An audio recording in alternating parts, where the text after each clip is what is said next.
Okay, this is part 2 of our Firestone F151 tractor tyre story.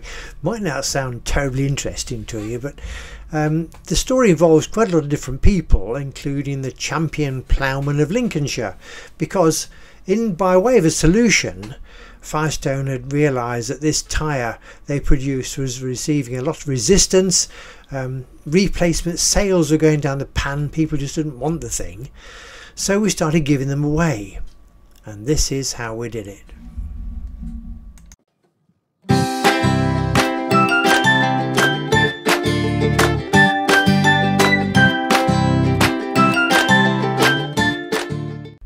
Ploughing competitions have for a long time been a popular recreational activity for farmers and farm workers all over the UK, in fact all over the world.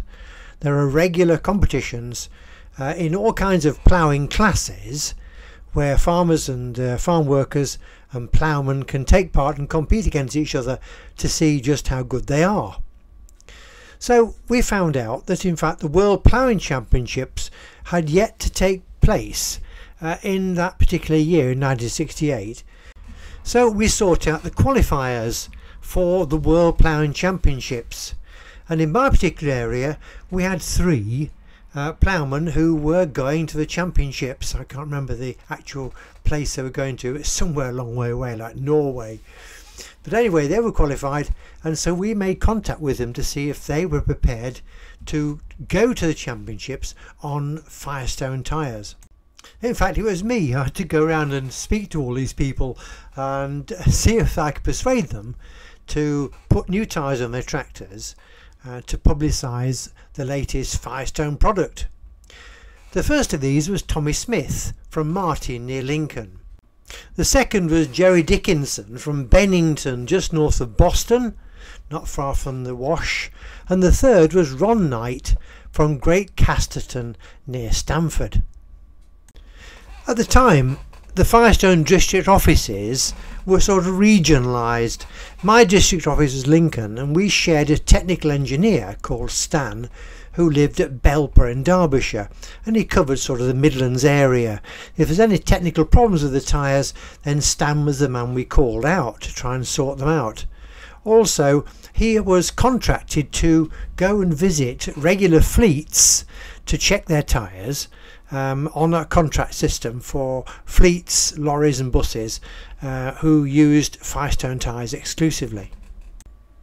Once I had all the tyre sizes noted for our particular ploughmen, then I had organised the tyres they needed and then sort out getting them fitted.